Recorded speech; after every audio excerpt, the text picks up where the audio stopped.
Shining the Light with IUMC welcomes you to another Meditate at 8. This week, our meditations will focus on learning a little more about Jesus. Today's meditation is mercy over judgment. One day in one of the villages, there was a man covered with leprosy. When he saw Jesus, the man fell down before him in prayer and said, "If you want to, you can cleanse me." Jesus put out his hand, touched him, and said, "I want to. Be clean." Then and there the man's skin was smooth, the leprosy gone. From Luke 5, verses 12 and 13 in the Message. In Jesus' day, leprosy, or any kind of visible skin condition, was viewed with both fear and judgment. The fear was understandable. Some conditions, like leprosy, could be spread from one person to another, and no one knew how to prevent it from happening. Other skin rashes might be temporary and less dangerous to others, but when you can't tell the difference, it makes sense to err on the side of caution. Fear, however, often leads to something worse: blame and judgment.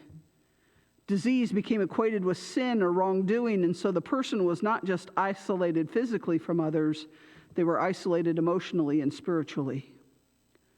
Now, somehow this man in Luke's story has heard about Jesus and Jesus' ability to heal. Violating all the rules, he approaches Jesus, but when he gets close, he can't bring himself to ask for what he really wants. So he leaves it to Jesus.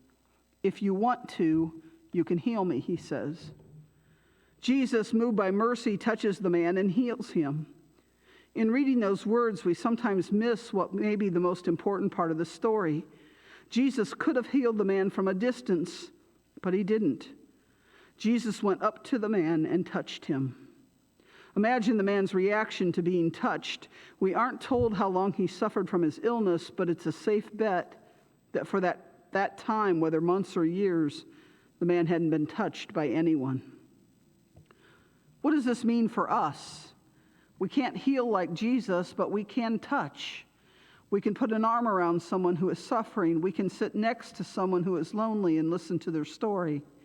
We can judge less and just be present. We may be advanced enough to no longer judge the blind, the deaf, the lame, or the leper, but we have our issues when it comes to the mentally ill, the alcoholic, the drug addict, the homeless, the other. How do we move past our fear and our judgment? Perhaps it begins by remembering that those times when Jesus reached down and touched us, offering us mercy when we didn't deserve it. What do you think?